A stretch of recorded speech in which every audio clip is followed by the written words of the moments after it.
Truck driver robbed and shot in Manique, St. Anne. Hi again and welcome. This is Links 007 TV News Report, and we'll be right back with the full and exclusive details to come. Welcome to Links 007 TV News Report, providing you with the best in local and international news updates. This is a place where you can get the most reliable and informative news information. Links 007 TV News Report.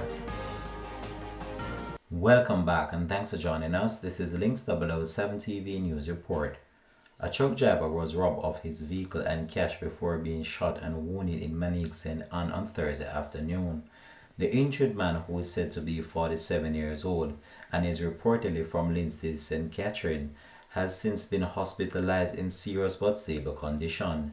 It is reported that at around 1:15 p.m., the truck driver was at a hardware in the 3 miles area of St. Andrew when a man chartered him to pick up plyboards in Manique, St. Anne. On reaching Manique, the police said that he was led to Hull Street to a house where 2 men armed with guns were awaiting.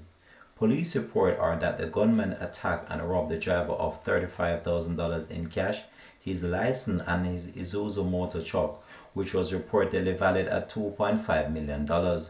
One of the gunmen fired 2 shots in the direction and he was hit in the right side. The police were informed and he was taken to hospital where he was admitted. The police have since launched a search for the truck and the gunmen. The Manique police are investigating the matter. This has been Links 007 TV News Report. Thanks for watching.